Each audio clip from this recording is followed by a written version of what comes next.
반갑습니다. 부동산 경매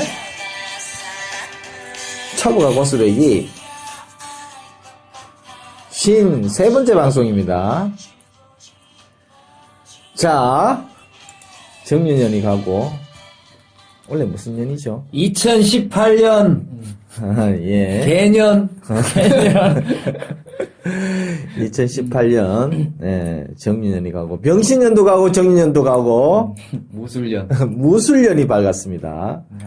2018년 새해 첫 방송입니다. 53번째 방송. 자, 50세야? 53번째 방송.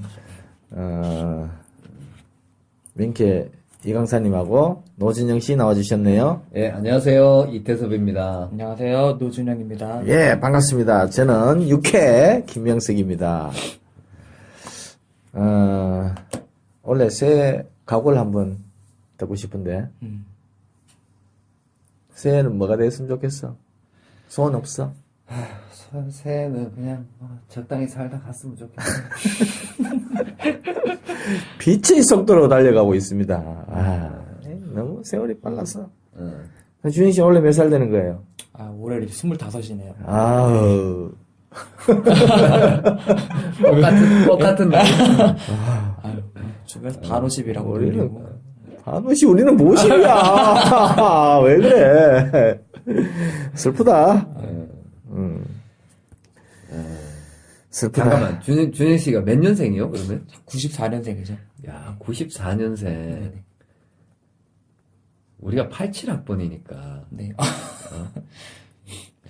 야, 얼마 전에, 87년, 1987 영화 개봉했잖아. 그게, 본 사람들, 리뷰라 그래야 되나, 인터뷰라 그래야 되나, 영화 후기.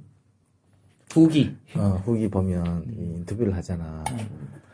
뭐, 이런 세월이, 이런 일이 있었다는, 젊은 애들 나와가지고, 이런 일이 있었다는 게, 우리나라에서 이런 일이 있었다는 게, 도대체 믿기지가 않는다, 뭐, 어쩌고저쩌고.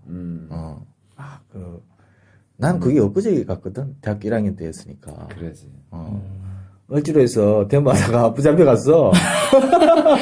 대모하셨어요? 87년도 6월 11일이었어, 나는. 11일에 잡혔어. 그리고 2박 3일 동안, 구류 살다가, 구류도 아니지, 훈방이지. 걔네들 기소를 못하니까, 48시간 내에 기소 안 하면 풀어줘야 되잖아. 그래서 종로경찰서에서 이제, 나왔단 말이야. 나하고 집에 오니까, 같이 살던 룸메이트도 얘가 잡혀간 거야. 걔는 시인을 해버렸어. 그래서 적결 심판에서 4박 5일인가 5박 6일을 살았어. 영철이? 넌 87년도 6월에 뭐 했어? 87년도 6월에 나는 잡히진 않았고, 나는 88년도에 체포가 됐지. 롯데백화점 앞에서. 그래가지고, 경찰서가 만땅이라서, 이 경찰서를 한 5군데를 돌았어. 왜냐면, 제일 처음에 남대문 경찰서 갔더니, 여기 다 찼다고 가라고. 그래가지고 또 뭐 어디 다른 경찰서 가고, 남부 경찰서 갔다가, 그래서 정착한 데가 강남 경찰서야. 사람 많으면, 강당 같은 데에다가 그냥 세워놔. 저기 난지도에 갖다 버리기도 해. 주로 138주 이런 데다가 그냥 버려놓고. 그 외에 응답하라 1988. 거기 보면 그 걔가 데모하다가 차 안에서 내려서 보니까 파주인가 일산인가 그때는 그런 게 많았어요. 왜냐하면 경찰서가 포화 상태니까 구치소에 수감할 수가 없어요. 애들이 많아서. 그래가지고 강남경찰서에 내려가지고 새벽 2시인가 3시에 가라 그러더라고. 그러니까 아니 새벽 2시 3시에 그때 무슨 전철이 있어, 버스가 있어. 지금 어떻게 가냐고. 택시도 없고. 애들 일부러 그런 거야. 택시비도 없고 그런데 그랬더니 자고 가라 그러더라고. 아니요. 진짜. 야, 난 그게 바로 오늘 같은 일인데, 그걸 아주 옛날처럼 이렇게 포장을 하니까, 포장이 아니라 그렇게 인식을 하니까, 옛날 일이지. 사실. 나는 그냥 엊그제 같아. 30년 전 아니에요? 근데, 이렇게 생각해 보니까, 80년도에, 이게 지금은 30년이 지났잖아. 근데 80년도에, 아버지한테, 한국전쟁, 6.25 전쟁에 대해서 막 이게 얘기 들었을 때는 완전히 까마득한 옛날이었는데, 지금 계산해 보니까 딱 그게 30년이야. 그러네.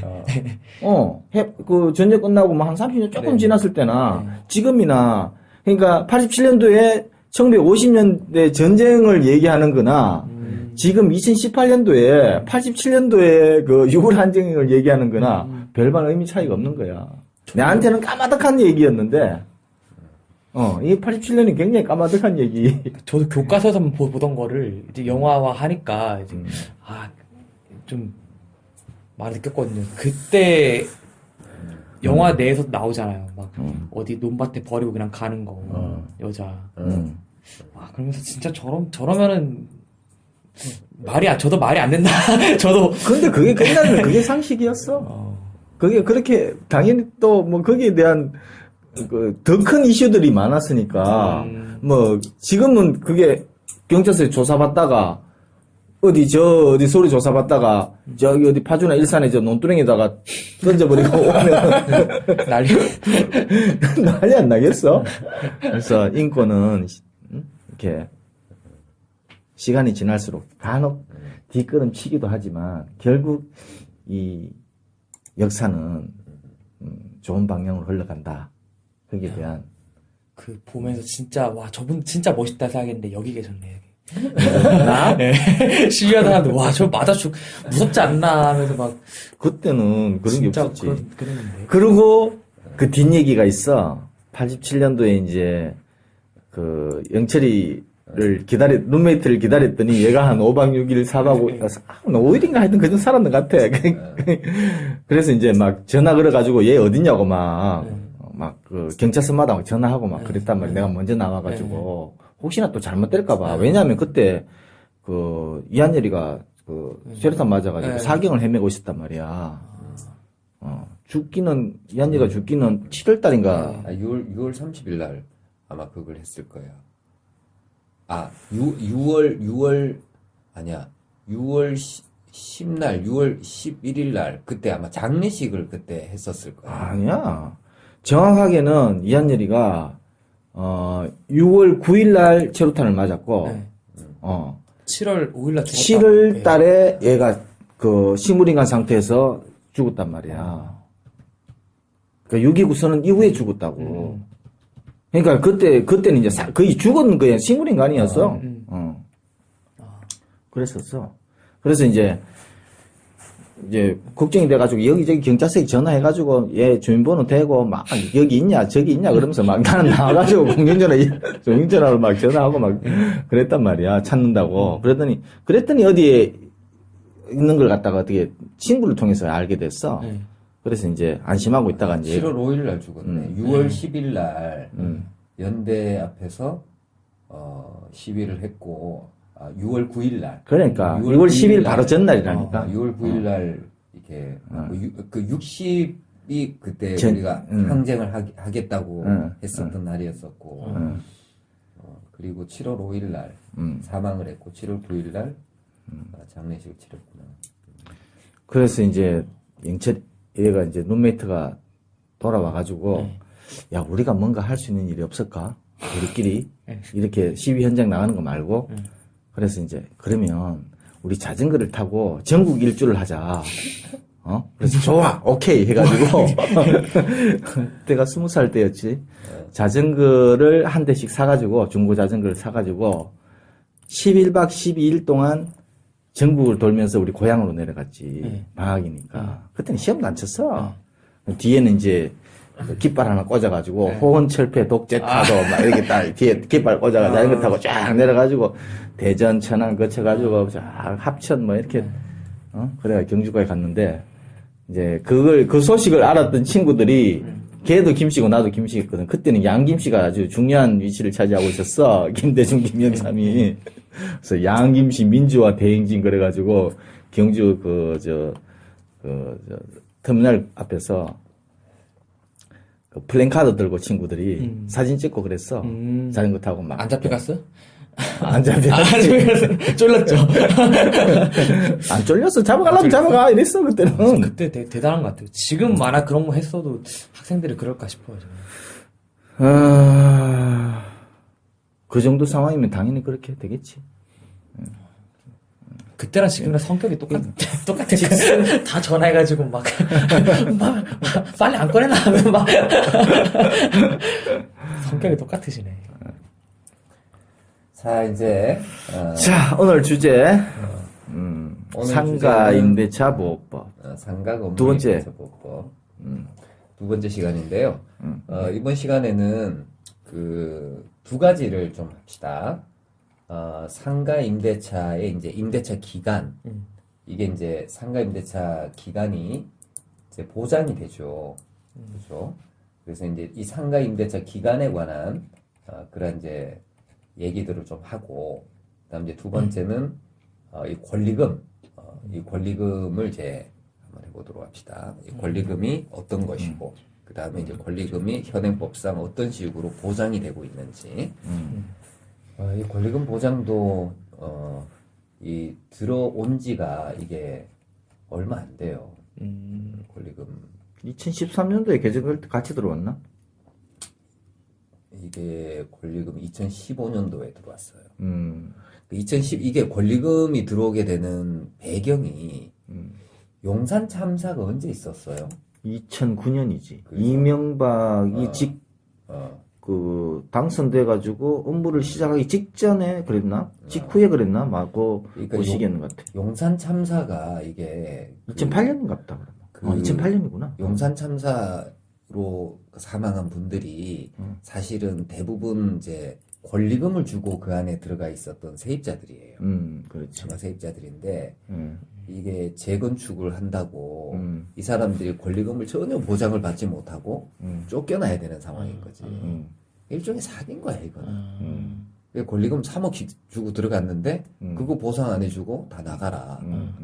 이렇게 하니까 이 사람들이 이게 감당이 안 되잖아. 그러니까 나중에 뭐 새로 지어가지고 거기서 장사를 하게 해줄 뭐 해준다든지 이런 것도 아니고. 그러니까 이제 그걸 저항을 할 수밖에 없는 거지. 그거를 이 공권력을 투입을 해가지고 경찰을 투입해가지고 강제적으로 진압하는 과정에서 일어난 이제 일종의 아니, 사인 간의 분쟁을 갖다가 공권력이 해결했다? 예, 이런 예. 꼴이 되는 거잖아, 지금. 사인 간의 분쟁이 그래서 이제 맡겨놔야지. 이게 이제 하나의 이제 계기가 된 거죠. 그래서 우리 사회에 이제 그 상가 임차인들이 실제로 권리금을 주고 상가를 이제 임차해가지고 쓰고 있는 경우들이 많고, 이 권리금이 어떨 때는 이제 보증금보다 훨씬 더 고액인 경우도 많은데, 그렇지. 이게 이제 전혀 법적으로 보장이 안 되는 것은 문제가 있다. 그래서 이제 상가 임대차법에서 이 권리금을 보호하는 장치를 만들자. 이게 그 사건이 나고 난 다음에 한참 있다가 이제 만들어진 거예요. 이거 만들어지는 과정에서도 이게 반대하는 이제 법이론적으로도 반대하는 학자들도 있었고, 그다음에 이제 이걸 인정해야 된다라고 이렇게 보는 이제 학자들도 있었고, 이제 뭐 하여튼 뭐 이런 여러 논의가 있었는데 어쨌거나 이제 일단 만들어졌어요. 근데 이제 권리금 자체를 객관적으로 평가하기가 상당히 좀 어렵기 때문에 그래서 이제 아마 이 어떤 식으로 보장을 해야 되느냐라는 것이 많은 이제 어려움이 있는 부분이죠, 사실은. 민주주의가 이 사람들의 피를 먹고 자라는 나무라고 얘기했는데, 이 약자들을 보호하는 법안들이 어떤 희생을 그렇지. 치르고 난 뒤에야 비로소 만들어지는 그런 경향이 있는 것 같네. 그래요.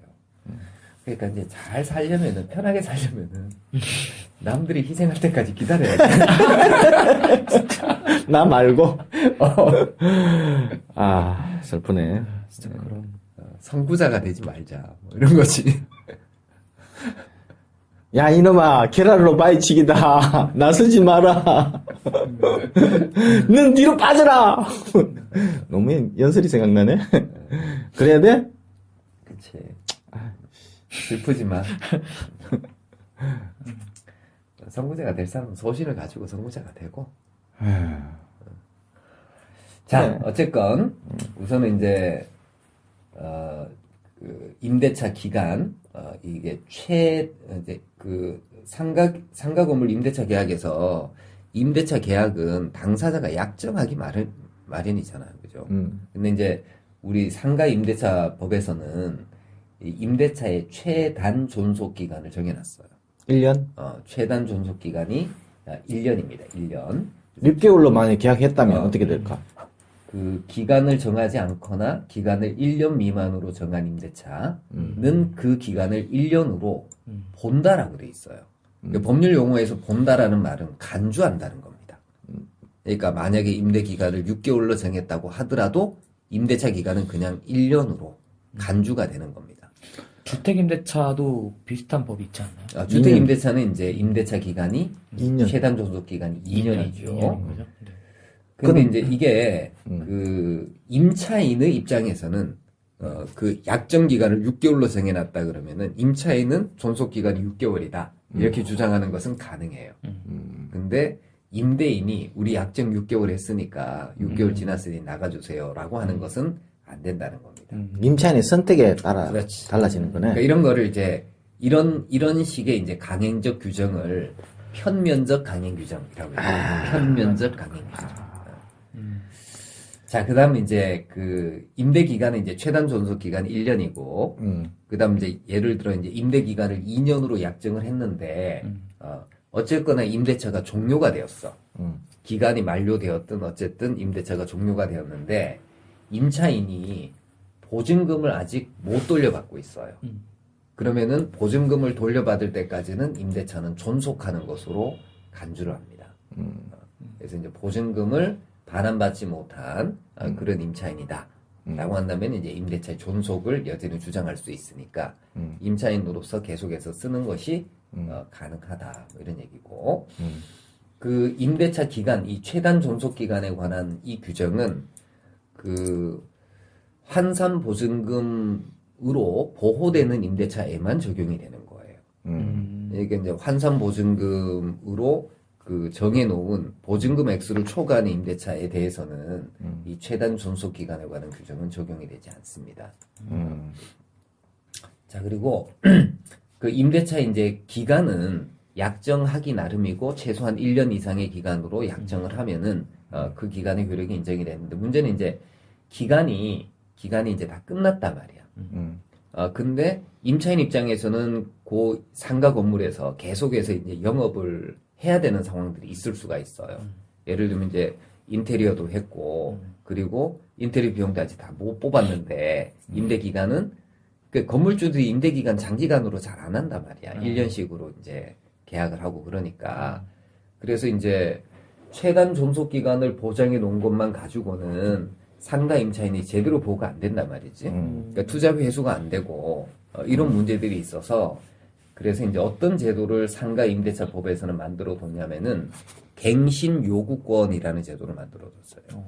그러니까 이 갱신 요구권이라는 제도가 뭐냐면은 그 임대차 기간이 만료되기 전 6개월부터 1개월 전까지 사이에서 임차인이 자 갱신합시다 이렇게 요구를 하는 거예요. 이렇게 갱신을 요구를 했다면은 임대인은 정당한 사유 없이는 이게 갱신 요구를 거절할 수 없도록 하는 제도예요. 요게 이제 갱신 요구권인데, 그러니까 일반인들은 이 갱신 요구권이 마치 이제 존속이 보장되는 그런 제도로 이해를 하고 있어요. 실제로 그렇게 운영이 되고도 있기도 하고. 그래서 이제 갱신 요구를 하면은 임대인은 갱신을 거절할 수가 없기 때문에 계속해서 갱신이 되는데, 이 갱신 요구는 최초 임대 기간을 포함해서 전체 5년간 보장이 되는 겁니다. 5년. 그럼 4번까지 가능하다는 거예요. 그렇죠. 그러니까 1년씩. 그러니까 최초 임대 기간이 1년이라고 한다면은 이제 4번까지 가능한데 어쨌건 총 최초 임대 기간을 포함해서 5년 동안이라고 한다면 이제 갱신 요구가 가능하다. 이런 얘기예요. 그러니까 네 번이라고 하면 안 되지. 1년 하고 그다음에 갱신 요구해가지고 4년을 계약 기간을 정해버리면 전체 5년이니까 그렇죠. 최초 한 번, 그다음 2번으로 끝나는 거지 뭐. 그래서 이제 전체 5년이니까. 이 갱신 요구권 행사로 인해서 이제 보장되는 기간이 5년인데 이 5년 부분도 사실은 상가라는 관점에서 보면은 좀 적은 기간이 될 수가 있어요. 그렇지.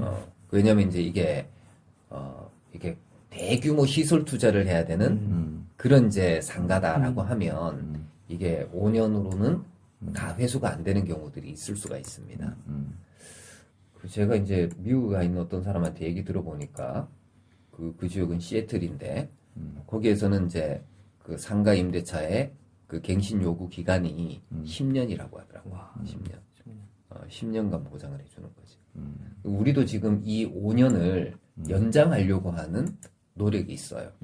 그래서 뭐 문재인 대선 공약이기도 한 것 같던데 10년으로 늘리겠다라고 하는 게 이게 이제 이 5년을 10년으로 늘려서 그래서 이제 10년으로 늘어나게 되면은 사실은 이제 권리금이 보장되는 것도 훨씬 더 강력해지겠죠. 왜냐면 그 안에 이제 뭘 할 수가 있으니까 그 임차권을 양도하고 이렇게 할 수가 있으니까. 그러면 갱신을 할 때 뭐 그 보증금이나 월 임차료 임대료 이런 거에 대해서는 어떻게? 그거는 네. 그러니까 이제 갱신 요구를 해가지고 갱신이 되면은 전 임대차하고 동일한 조건으로 다시 계약한 것으로 봐요. 동일한 조건으로. 그러니까 차임하고 보증금도 원래는 동일한 것으로 되는데 다만 차임과 보증금은 이게 이 일정한 금액 범위 내에서 증감이 가능한데 증액의 경우에는 이게 연 9%일 거예요. 증액의 경우에는 연 9%를 초과하지 않는 범위 내에서 증액을 요구할 수가 있습니다. 임대인 입장에서. 증감 청구권이면 감액도 요구할 수 그렇죠. 있다는 얘기네. 그건 임차인이 이제 요구하는 거지. 주인이 안 받아들여주면 안 받아들이면 어떻게 되는 거죠? 그럼 이제 법원으로 가야지. 이게 경제사정의 변동에 대해서 주변 시세보다 이게 매우 높다. 그래서 감액이 정당하니까 적당한 범위 내에서 감액을 해달라. 이렇게 요구를 할 수가 있어요.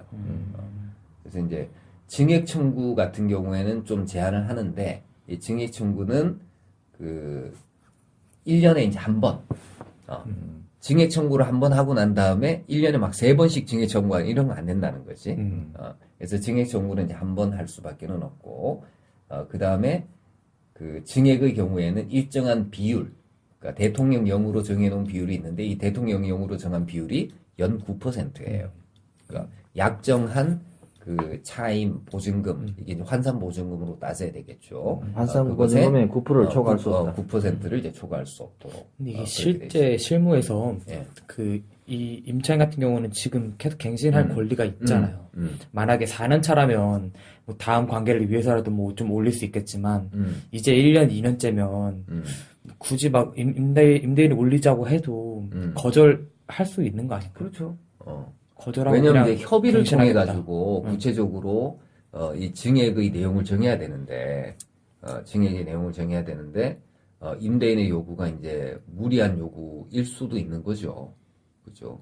근데 이제 어쨌건 9% 범위 내에서는 증액 청구가 가능하도록 하고 있으니까 그러니까 9% 정도의 이제 증액은 아마 이제 용인이 돼야 되지 않을까라는 생각이 들기는 해요. 그리고 이제 어쨌거나 이제 협의를 통해 가지고 구체적인 증액의 내용은 결정을 해야 된다입니다. 자, 그럼 이제 갱신 요구를 했을 때 무조건 이제 기간이 연장이 되고 갱신이 돼야 되느냐? 정당한 이유가 있을 때에는 임대인의 갱신을 거절할 수 있단 말이야. 그럼 이 정당한 이유라는 게 이게 생각하기 나름이잖아, 그죠? 임대인은 너 내보내고 내가 장사해야 돼. 이거 정당한 이유 아니야? 뭐 이제 이렇게 주장할 수도 있는 거 아니에요?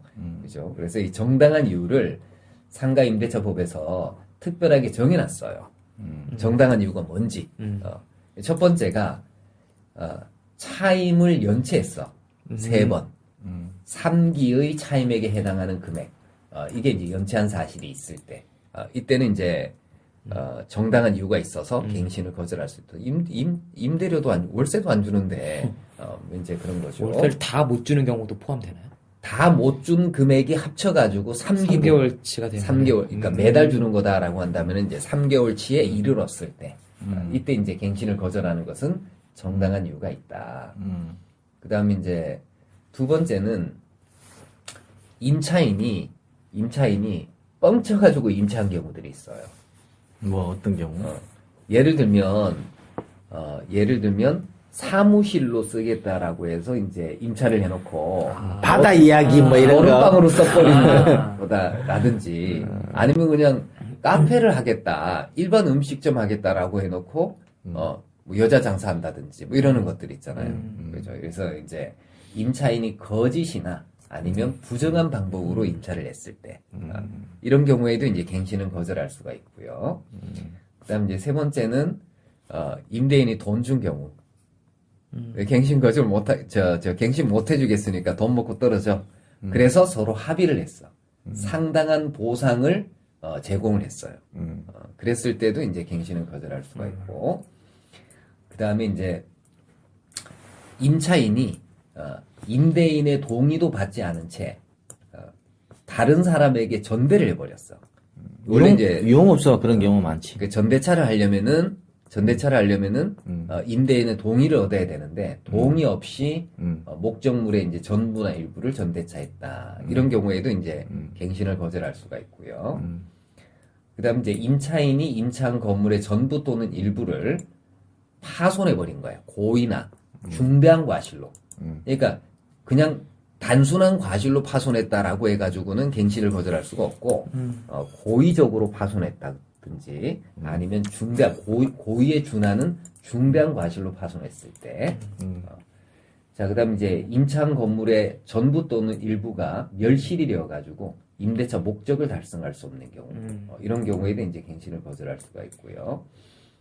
그다음에 이제 재건축해야 되는 경우 대부분을 철거하거나 재건축하기 위해 가지고 점유를 회복해야 될 필요가 있는 경우에도 정당한 이유가 있습니다. 근데 요 부분은 조금 문제가 될 수가 있어요. 그죠? 왜냐하면 당장 2달 후에 재건축 들어가야 되는데 근데 이 상가 건물주가 임대를 놨단 말이에요. 그래놓고 이제 어차피 재건축 들어가야 되니까 그러니까 갱신 못 해주겠다. 뭐 이러는 경우들은 좀 문제가 되지 않습니까? 그죠?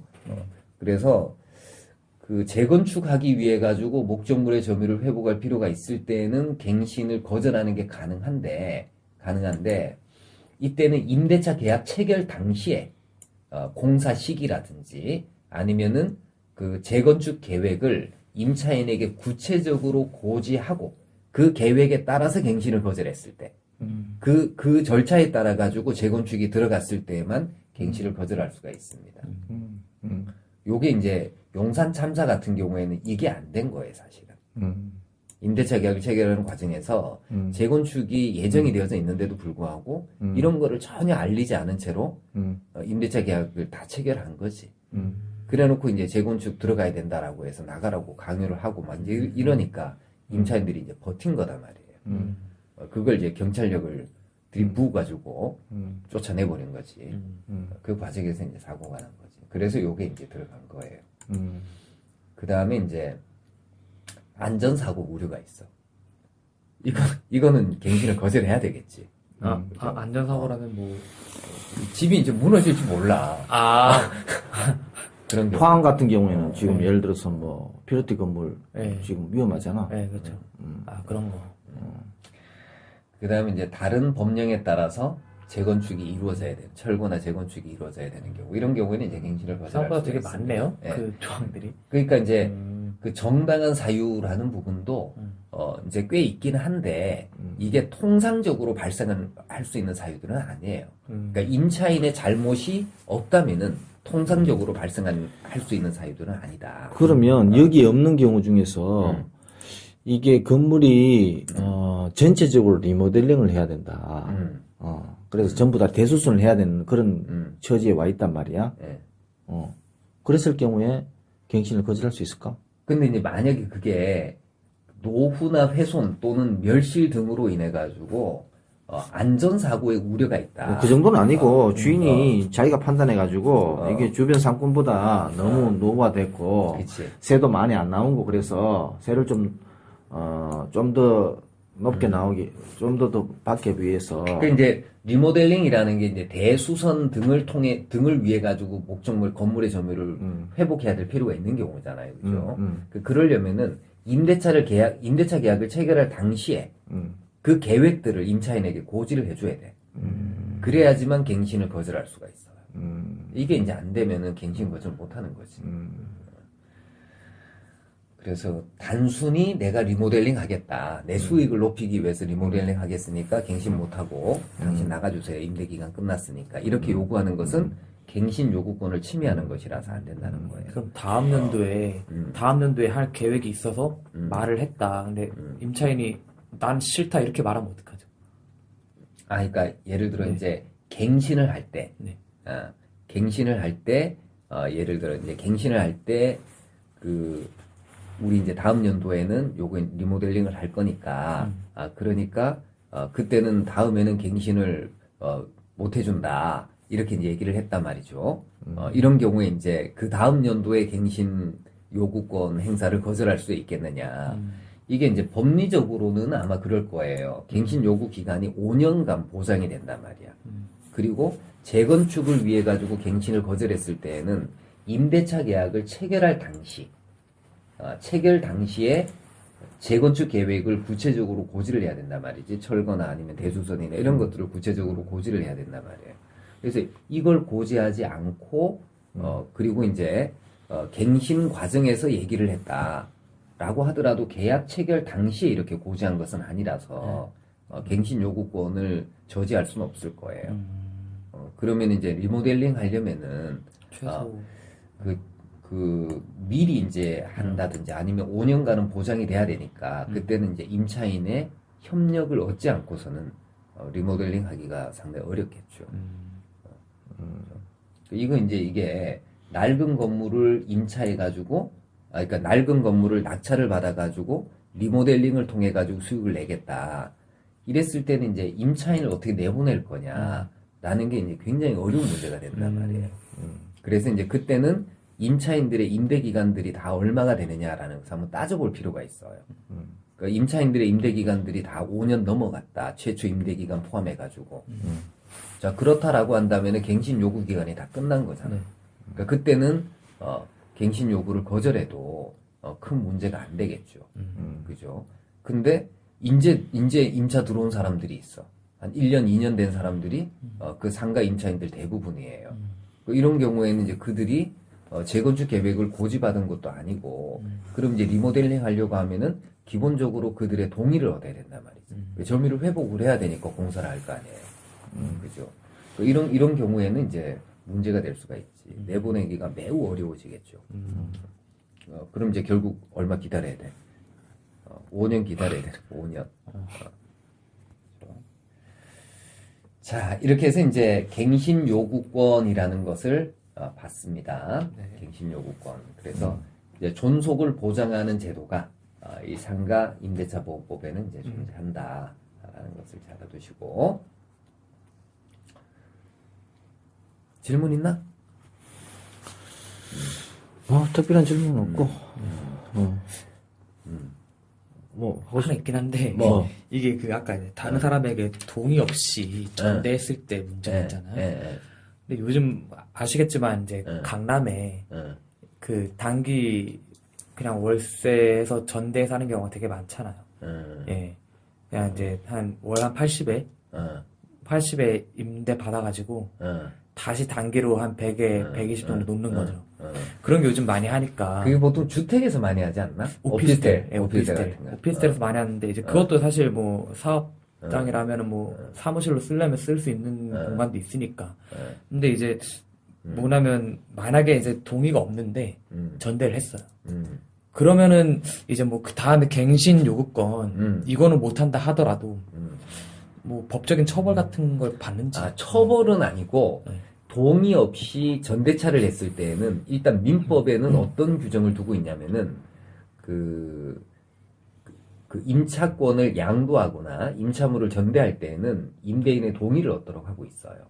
그리고 동의 없이 양도나 전대를 했을 때 이걸 이제 무단 양도, 무단 전대라고 얘기를 하는데 이때는 임대인이 임대차 계약을 즉시 해지할 수가 있습니다. 그 자리에서 바로. 예. 임대차 계약을 이제 바로 즉시 해지할 수가 있어서 해지를 하게 되면은 임대차가 이제 끝나는 것이 되겠죠. 그죠. 이제 그런 이제 부담은 있죠. 민법에 따라. 임대차 계약 해지를 감수하고라도 강남의 오피스텔은 전대를 해가지고 수익이 난다. 뭐 이런 얘기네. 근데 이제 그게 임대인 입장에서도 해지를 쉽게 할 수 있는 것은 아니에요. 그렇지. 네. 뭐 해지해버리고 다음에 안 나와버리면. 그렇지. 해지되고 나면 공실을 감수를 해야 되는데, 그 위험을 감수를 해야 되는데, 지금 월세 잘 들어오는데, 지 허락 없이 전내놨다고 해가지고 해지해? 쉽지가 않아요, 이게. 알겠습니다. 자, 그 다음에 이제 임대 기간은 그렇고요. 그 다음에 이제 권리금이라는 것을 우리 한번 봅시다. 권리금. 권리금을 뭐 통상 이제 아까 뭐 이제 그 유튜브에 보니까 권리금을 영업 권리금, 그 다음에 시설 권리금, 뭐 바닥 권리금, 뭐 이런 식으로 이제 분류를 해가지고 이렇게 이제 얘기를 하는 것 같은데. 실제에서는 그렇죠. 근데 법에서 어떻게 규정하고 있는지가 중요하지. 이제 우리 그 지금 권리금 보호를 위해 가지고 상가 임대차 보호법에서 이 권리금의 정의 규정을 뒀어요. 권리금이라는 것은 뭐다.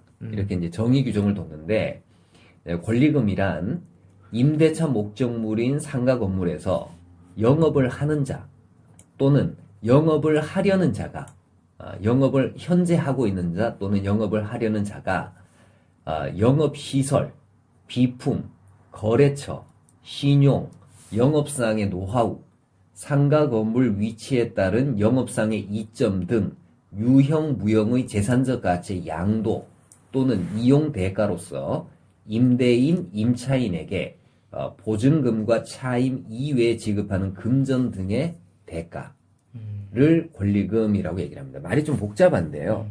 아까 이제 우리가 거래상 흔히 있는 영업 권리금, 시설 권리금, 바닥 권리금 이 세 가지 개념이 다 포함된 개념이 민법 이 상가 건물 임대차 보호법상의 이제 권리금 개념이에요. 근데 이제 이 개념 정의는 기존에 이제 판례가 이렇게 이제 권리금을 이렇게 개념을 정의를 했었어요. 그 정의를 보니까, 조항을 보니까, 누가 받느냐라는 것이 임대인, 임차인, 두 사람이란 말이야. 네. 그러니까 임대인도 받을 수 있고, 임차인도 받을 수 있다. 이렇게 규정을 해놨네. 그러니까, 보니까 이 바닥 권리금 같은 경우는 주로 임대인이 받거든. 그렇죠. 네. 그러니까 임대인도 권리금을 받을 수 있다. 법에 그렇게 명시되어 있네. 그러니까 이제 권리금이 보증금 차임 이외에 지급하는 어떤 대가다 말이에요. 근데 무엇의 대가냐면은 점포가 가지고 있는 장소적 이점에 관한 대가일 수도 있고, 그 다음에 영업 시설에 관한 대가일 수도 있고, 영업상 노하우나 거래처 신용에 관한 대가일 수도 있는 거예요. 그러니까 크게 딱 나누면 점포가 가지고 있는 장소적 이점에 관한 대가다라고 하는 이걸 주로 이제 바닥 권리금이라고 얘기를 하는 겁니다. 그 다음에 비품들에 대한 대가다. 이걸 시설 권리금이라고 얘기를 하는 거예요. 그 다음에 이제 영업상 노하우라든지 거래처라든지 신용이라든지 이런 것에 대한 대가다. 이게 이른바 영업 권리금이 되는 거예요. 이걸 다 때려 엎쳐가지고 이제 상가 건물 임대차 보호법에서 이제 권리금이라고 이제 개념 정의를 한 거죠. 그러면, 거기서는 금전에 국한되는 건가? 아니, 금전 등의 대가라고 하고 있으니까, 이 권리금이 반드시 금전일 필요는 없는 거예요. 뭐, 예를 들어서, 권리금을 인정해주는, 돈으로 안 주고, 또 이 나쁜 소리 하고 그러지. 일종의 향응 같은 거, 뭐, 예를 들어서, 뭐, 2년 동안 네가 언제든지 골프를 간다 그러면, 골프 접대를 해줄게. 그렇죠. 5년 동안 네한테, 언제든지 점심을 사줄게. 그 밥값이 한 1,000만 원 정도 됐단 말이야. 그럼 받아갈 때 나중에 그 다음 세입자한테 1,000만 원, 그렇게 또 금전을 환가하거나. 그렇죠. 환산해야죠. 그러니까 이제 이게 권리금이라는 것이 통상적으로는 금전일 텐데, 반드시 이제 금전에 국한되는 것은 아니다. 그러니까 이제 대가로서의 성격을 띠는 것이면 되는 거지. 반드시 이제 한 달에 한 번씩 여자 소개시켜줄게. 그게 이제 그건 금전적 대가라고. 그게 대가야? 향응이지. 이제 그런 게 또 법으로 돼 있으면 그런 걸 또 이제 가치를 환산해야 되는 거 아닌가요? 그렇죠. 환산을 해야죠. 그건 돈으로 환산하나요? 돈으로 환산해야죠. 아, 그 무형의 그런 걸 해도 그렇죠. 돈 이외의 거를 해줘도 그렇죠. 그거를 또 돈으로 또 환산해서 계산을 해야 한다. 금전 등의 대가니까 꼭 금전일 필요는 없다. 네. 그래서 이제 권리금을 이제 우리 이제 개념 규정 안에 들어가 있는 권리금이 이제 좀 정리를 해보면은 첫 번째는 이제 바닥 권리금. 이거는 이제 점포가 가지고 있는 장소적 이점이 가지고 있는 것에 대한 대가단 말이에요. 이게 예를 들어 어떤 상가 건물이 있는데 1층하고 2층은 점포가 가지고 있는 장소적 이점이 조금 다르단 말이지. 그래서 이제 1층을 임차하는 경우에 1층을 임차하는 경우에 보증금이나 차임 이외에 이 1층이기 때문에 받는 어떤 대가가 있을 수 있어요. 그러니까 이게 이제 이른바 바닥 권리금이라는 거죠. 바닥 권리금이 바닥에 그냥 깔려 있다. 근데 그 바닥이 꼭 1층에만 인정되는 게 그렇죠. 아니라 그런 2층, 거는 3층도 인정된다. 음. 경우에 따라서는. 그 다음에 이제 여기 이제 영업 시설이나 비품에 대한 대가로서 지급이 되는 이제 권리금. 시설 권리금. 요거는 이제 시설 권리금이 되는데 이 시설 권리금은 이제 통상적으로 시설을 했었던 임대인이나 임차인이 그 임차권을 이제 취득하려는 사람으로부터 이제 지급을 받겠죠. 그 시설을 이제 설치했었던 그런 이제 임대인이나 임차인이 주로는 이제 임차인이 시설을 설치를 하고 그다음에 이제 그 점포를 이제 양도를 할 때 새로운 임차인으로부터 이제 그걸 받게 되겠죠. 근데 이제 감가상각을 해서 그걸 이제 잔존 가치를 계산을 해야 되는 거지. 그렇죠. 전체 이거는 이제 동종 영업을 했을 때만 의미가 있는 거고 시설 권리금이라는 것이 그 다음에 시설 권리금은 보통 지금 거래 관행은 아마도 이제 그런 것 같아요. 거래 관행은 감가상각을 1년에 한 30% 정도 하는 것 같아요. 1년에 30% 해가지고 한 2년 내지 3년 지나게 되면은 시설 권리금은 다 인정이 안 되는 것으로 그 지금의 시설 권리금 받고 이 권리금 계약을 체결하는 경우는 경기가 안 좋아서 거의 없다고 얘기를 합니다. 그래서 시설 권리금은 잘 인정을 못 받는다라고 얘기를 많이 해요. 그러니까 이제 영업 시설이나 비품 등을 이제 이게 투자를 할 때 이 투자의 적정 한도라는 것을 잘 생각을 해봐야 돼요. 이게 영업 수익을 통해 가지고 3년 이내에 다 회수할 수 있는 그런 것이어야지 그래야지 이제 의미가 있지. 이걸 초과하는 어떤 그 영업 시설을 설치를 한다. 이거는 이제 조금 문제가 조금 있을 수는 있죠. 자, 그다음 이제 거래처나 아니면 신용, 노하우 등이 가지고 있는 요게 이제 요것에 이제 대한 대가로서 지급되는 권리금이 이른바 이제 영업 권리금이 될 텐데 그 영업 권리금은 이제 통상적으로는 그 1년에 순이익을 업주의 순이익을 영업 권리금으로 하는 게 거래 관행인 것 같아요. 예를 들어서 500만 원이 남았다. 그러면 그러니까 500만 원이 이제 그 매출 순이익인데 그게 인건비, 뭐 재료비, 뭐 공과금 이런 것들 제하고 남아 있는 순이익 말하는 거죠. 그러니까 거기에서 500만 원의 순이익이 남았다 그러면 500만 원 곱하기 12 해가지고 6천만 원이 되겠네요. 6천만 원 정도 그렇게 보통 관행적으로 그렇게 계산하는 것 같더라고요. 그럼 저희가 흔히 말하는 뭐 장사 잘 되면 야 권리금 높아졌겠다 이렇게 말하는 게 영업 권리금 그렇죠. 영업 권리금이죠. 근데 이제 이 영업 권리금도 계약하기 나름이라서 계약하기 나름이라서 이게 이제 그리고 이 영업 권리금 뻥치는 경우들이 많아요. 그러니까 이제 매출을 그러니까 예를 들어 어떤 상가를 운영하는 사람이 영업 권리금 높게 받을 목적으로 장부를 조작한다든지. 그 요새는 이제 다 그 전산으로 그 매출을 관리를 한단 말이에요. 그럼 이제 가장의 매출들을 계속 일으키는 거지. 실제로 이제 매출 일으키고 자기 카드로 꺼버리는 거예요. 그러니까 이런 식으로 해가지고 이제 포스라고 하지. 그 이제 카운터에 있는 거 있잖아. 그 여기에 이제 매출을 막 잔뜩 부풀려 놓는 거지. 그래 놓고 이제 이거를 이제 그 점포를 양도하는 그런 경우들이 있을 수가 있어요. 실제로 이제 그 상가를 임차하려고 권리금을 요구한다 그러면 임차하려는 사람은 그 현장에 가가지고 한 일주일 정도는 최소한 지켜볼 필요는 있는 것 같아. 사람이 얼마나 오는지, 매출이 얼마나 일으켜지는지. 최근에 대법원 판결 중에 어떤 판결이 있었느냐면은 어떤 사람이 이제 상가를 인수를 했어요. 상가를 인수할 때는 계약을 몇 가지를 체결을 해. 우선 건물주하고 임대차 계약 체결하지. 그 다음에 영업시설하고 비품 일체에 대한 매매 계약 체결하지. 인수해야 되잖아. 그 다음에 권리금 계약을 체결을 해요. 영업 권리금 계약을 체결한다고. 그래서 이제 이게 지금 하나의 계약 안에 다 들어가 있는 거예요. 하나의 계약 안에. 이제 근데 요거 이제 양도한 사람이 허위의 매출을 일으켜가지고 권리금을 속인 거야. 권리금을. 그래가지고 이제 인수를 해가지고 이 인수인이 이제 들어가가지고 장사를 해보니까 완전 개뻥인 거지. 장사 하나도 안 되는 거야. 그래서 이제 어떻게 된 건지를 확인을 해보니까 이게 허위의 매출을 일으켰다라는 것을 알게 된 거예요. 그래서 이건 사기다. 그래서 이제 상가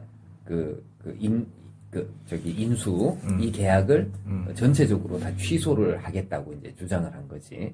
그랬더니 이제 건물주가 뭐라고 얘기를 하느냐면은 야, 나하고 새로 임대차 계약 체결한 거 그거는 내가 속인 것도 아니고 그거 아무 관계가 없는 거 아니냐.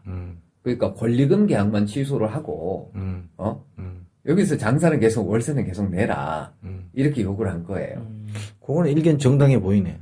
타당해 보이네. 그리고 이제 이 새로 들어온 임차인 입장에서는 아니 내가 이게 장사가 안 되는 집 같으면 내가 이거 왜 인수를 했겠느냐. 그러니까 내가 속아가지고 권리금 계약을 체결을 한 거 속은 게 권리금을 많이 줬다 이것만 속은 게 아니고 임대차 계약 새로 체결한 거 이것도 다 속은 거다. 그것도 일견 타당해 보이네. 네. 어찌해야 될까? 대법원의 판단은 뭐야? 대법원의 판단은 이 권리금 계약하고 임대차 계약이 이게 불가분적이라는 거야. 뗄래야 뗄 수가 없다는 거지. 그럼 전체를 그렇지. 취소하겠네. 그러니까 이건 이제 전체가 다 속아서 체결이 된 거니까 이거는 전체 취소의 효과가 생기는 거다. 그래서 이제 하여튼 그렇게 판단한 케이스가 있어요. 자, 이제 권리금이라는 것이 이제 이런 거고, 그럼 이제 상가 건물 임대차 보호법에서는 이 권리금을 어떻게 보장하느냐 이게 이제 문제가 되는데 주의할 것은 이 권리금은 임대인이 임대차가 끝났다고 해서 임차인에게 돌려주는 돈이 아니라는 거예요. 그렇지. 이 권리금은 기본적으로 임차인이 임대 목적물에다가 투자를 하고 자기 영업을 통해 가지고 그 투자금을 회수하겠다라는 목적에서 지출하는 금원이기 때문에 임대인 입장에서는 권리금을 회수할 수 있도록 영업의 기회를 보장했다. 그럼 그것으로 다 한 거예요. 그러니까 나중에 임차인이 장사가 안 돼서 권리금을 회수하지 못했다라고 해서 임대인이 이를 책임을 져야 되는 것은 아니다. 네, 그래서 임대인에게는 권리금 반환 의무라는 것은 없어요. 근데 이런 경우에는 있을 수가 있어요.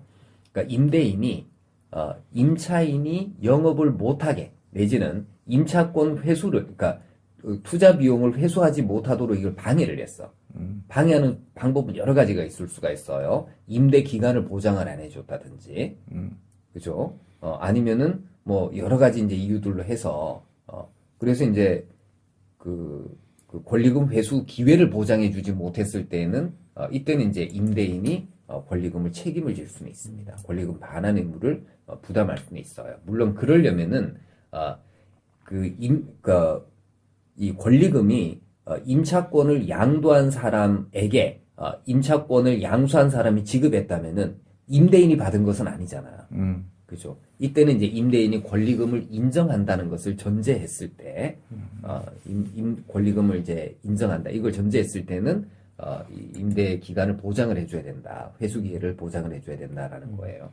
이게 이제 종래 판례 태도인데, 자, 이 상가 건물 임대차 보호법에서는 권리금 회수 기회를 보장하기 위한 제도를 좀 마련을 했습니다. 어떤 식으로 마련을 했냐면은, 그러니까 임대인은 임대차 기간이 끝나기 3개월 전부터 임대차 종료시까지 이 권리금 계약에 따라서 임차인이 주선한 신규 임차인이 되려는 자로부터 권리금 지급받는 것을 방해해서는 안 된다. 그러니까 임차인이 권리금을 내가 누구로부터 받을 거야. 그러면 이제 임차권 양도해야 되잖아. 근데 임대인이 나 임차권 양도 인정 못해. 라고 하면 안 된다는 거예요. 이걸 이제 방해해서는 막지 안 된다. 말라. 그래서 이제 방해하는 행위를 이제 어떤 행위로 보느냐면은, 그러니까 임차인이 주선한 신규 임차인이 되려는 자에게 임대인이 무슨 권리금을 요구한다든지 아니면은 임차인이 주선한 신규 임차인이 되려는 자로부터 권리금을 받는 행위, 다 방해하는 행위예요. 누가 받아야 되는데? 임차인이 받아야 되는데 임대인 지가 나서 가지고 숟가락 대면 이건 방해하는 행위다 이런 거고. 두 번째는 임차인이 신규 임차인 데려왔단 말이야. 근데 임대인이 니하고는 내가 계약을 체결을 못 하겠어 라고 하는 거. 계약 체결을 거절하는 행위. 계약 체결을 거절하는 행위. 임차인이 새로운 임차인을 데리고 왔어. 근데 보니까 임대인이 저 새끼 저거 옛날부터 철천지 원수지간이야. 내 죽었다 깨어나도 저 새끼한테는 임차인을 못 주겠어. 그래서 야, 내 이거 너가 둘이 이 새로운 임차인이 임대차 계약 난 도저히 못 하겠다. 이것도 안 된다는 얘기네. 그렇지. 철천지 원수 가지고는 안 돼. 그러면 근데 철천지 원수 가지고는 안 되는데 그 놈이 차임을 지급하지 못할 만한 놈이야. 그렇게 보일 만한 정당 사유가 있다 그러면. 그렇지. 그럴 때는 가능하지. 옛날에 이 새끼가 어디 근처에 동네 빤하잖아. 그러니까 보증금 월세 다 떼먹고 보증금 그거 다 까먹고 월세 안 주고 날라는 전력이 아주 많아. 몇 번 있어. 법에 뭐라고 돼 있냐면은 임차인이 주선한 신규 임차인이 되려는 자가 보증금 또는 차임을 지급할 자력이 없는 경우. 이때는 이제 거절할 수가 있는 거예요. 이때는. 혹은 신규 임차인이 되려는 자가 임차인으로서의 의무를 위반할 우려가 있거나 그 다음에 임대차를 유지하기 어려운 상당한 사유가 있는 거예요. 좀 객관적인 사유가 있어야 되겠지. 그건 누가 판단해? 상당한 사유는 누가 판단하는 거야? 임대인 입장에서 판단하면 되는 거야? 아니, 법원이 객관적으로 판단해야 된다니까. 그러니까 과거에 월세 안 주고 떼먹고 도망간 전력이 있다. 상당한 이유가 되는 거지 이거는. 그치? 그 다음에 이제 그 임차인이 이제 상가 건물을 1년 6개월 이상 영리 목적으로 사용도 안 해놓고 신규 임차인 데려왔어. 이런 경우에는 안 된다. 그 다음에 이제 그 임대인이 선택한 신규 임차인이 임차인과 권리금 계약을 체결하고 권리금을 이미 지급을 했는데 임차인이 또 새로운 놈 데려왔어. 계약 체결할 수가 없잖아. 이런 경우에는 이제 정당한 이유가 있어서 계약 체결을 이제 거절할 수가 있고, 원래는 이제 임차인이 신규 임차인 데려오면은 계약 체결을 거절해서는 안 된다. 그리고 임차인이 권리금 받는 거 방해해서도 안 된다. 임대인 지가 받겠다고 나서는 것도 안 된다. 그 다음에 차임을 새로 데려온 그 임차인한테 차임을 어마어마하게 높게 요구를 해가지고 계약을 좌절시키는 요런 행위도 못한다. 그러니까 이런 식으로 해서 이제 보증금의 권리금의 회수 기회를 보장한다. 뭐 이런 얘기예요. 자, 그리고 이제 만약에 이제 임대인이 요짓해가지고 임차인에게 손해가 생겼다면은 그때는 이제 손해를 배상해야 돼요. 권리금까지 다 청구할 수 있겠네. 그렇죠. 권리금 회수하지 못하는 손해가 생겼으면은 손해를 배상해야 될 책임이 있다. 그렇게 이제 규정을 해놨어요. 그러면 기간에 대해서는 어떨까? 예를 들어서 권리금이 꽤 커. 한 2억 넘어간 금액이라고 치자고. 그래서 임대차 기간이 다 됐어. 그리고 임대차 종료 시점이 지나버렸어. 그래서 지금 대부분 그때 이제 갱신 요구 기간이 다 지났다. 갱신 요구 기간도 지났고 그 임대차 종료 기간이 딱 지나서 한 달 정도만 여유를 달라. 그리고 곧 체결될 것 같아. 한 달만 달라라고 했는데 임대인이 no 라고 한다면 이거 방해라고 볼 수 있을까? 내가 봤을 때 방해라고 봐지는 것 같아요. 내가 봤을 때는. 그러니까 이제 권리금이라는 것을 하나의 재산적 가치로 인정을 하고 그 재산적 가치를 임대인이 의도적으로 훼손하지 말라는 게 법의 취지예요. 그러니까 권리금 회수가 가능한 상황인데도 불구하고 이거 회수를 못하게 이제 막은 것이기 때문에. 근데 그러면 임대인 입장에서는 한 달치 월세를 임대차 종료 기간이 끝났는데 물론 한 달치 월세는 주겠다. 한 달만 기다려 달라. 근데 종료 기간이 끝났는데도 한 달 기다려 줘야 될까? 그러니까 임대차가 이미 종료되었단 말이지. 종료되고 한 달만 기다려 달라. 이 사람 곧 체결할 것 같다. 네가 판사라면. 나는 보장을 해줄 것 같은데. 그게 법의 취지일 것 같은데. 좋습니다. 그래서 권리금 회수 기회를 보장을 하고, 근데 이제 이 권리금 회수 기회의 보장이라는 것은 이게 환산 보증금을 초과하는 임대차에도 다 적용이 되는 거예요. 사실은 환산 보증금 초과하는 그런 임대차에서 더 필요한 거겠죠. 그죠? 그래서 이제 요렇게 이제 법에는 이제 규정이 되어져 있다. 그 안에 있다. 이게 있다. 나 이렇게 생각합니다. 자, 뭐 이 정도 이제 권리금을 하면은 뭐 대충 뭐 다 되지 않을까. 그래요. 상가 건물 임대차 보호법은 뭐 이 정도 하면은 될 것 같은데. 어떻습니까? 네. 우리 카페에 회원수가 자꾸 늘고 있어요. 그래요. 여기서 이제 좋은 글들도 많이 올라오고 하니까 네이버 육회면계 경매에 많이 가입해 주셔가지고 거기서 경매 경험담도 올리고 서로 정보를 공유했으면 좋겠다. 그렇게 생각한다. 우리 카페에 그게 올라와 있더라고. 제천 이번에 화재 사건 있잖아. 그 상가 건물이 그 현재 주인이 경매를 취득을 했어요. 경매를 취득을 해가지고 얘가 리모델링하고 이게 어수선한 상태여서 이게 화재가 난 거야. 이제 소방 점검도 받고 이렇게 해서 영업을 막 시작해가 한 3개월밖에 안 되는 것 같아. 그 상태에서 이제 화재가 나버린 것 같아. 그럼 그 얘기가 건물 올라와 있더라고. 증축을 했던 그 사람은 누구죠? 그거는 원래 초기 소유자겠지. 지금 구속된 사람은 그 사람. 그 사람이 아니고 건물 증축은 전에 이루어졌는 것 같아. 건물 증축도 뭐 대단한 증축이 아니라 일부 그 건축법 위반 조금 이렇게 달아내고 하는 거 있잖아. 그 정도지. 무슨 5층인데 6층으로 증축했는 정도는 아닌 것 같고. 이 사람도 조금 안타까워 보니까. 그냥 사고예요, 사고. 내가 봤을 때는. 사고인데, 안타까운 일이지. 그 얘기 올라와 있어서. 자, 그리고 1월 중으로 제 책이 나옵니다. 편집본이 넘어와 있어요. 그래서 수정과 탈고 편집 교정을 거쳐서 그 책을 낼 예정입니다. 책 제목 정해졌나요? 그대로 가지 뭐. 부동산 경매 초보가 고수되기. 이거 똑같이. 그것도 이제 책 표지도 그 허름한 집으로.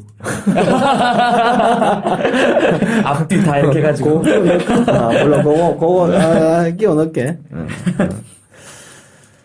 자, 조만간 저는, 토지, 경매에 들어가? 입찰 들어가요. 네, 좋은 결과 있길 바라겠습니다. 근데 만약에, 실패하면, 실패 사례를 공개하겠다. 낙찰 받으면, 낙찰 사례를 공개하겠다. 준영 씨는 뭐 계획이 있어요? 저도 이제 뭐, 1월달에 계획? 좀 새로운 투자 기법을 또 연구를 하면서. 대부업 관련해서? 예, 그렇습니다. NPL 쪽으로 지금 연구를 많이 하고 있습니다. NPL. 혼자서만 벌으면 그지 공개 안 할 거지. 아니 뭐 잘 돼야 공개를 하죠. 저도 지금 뭐 이제 연구 중인데.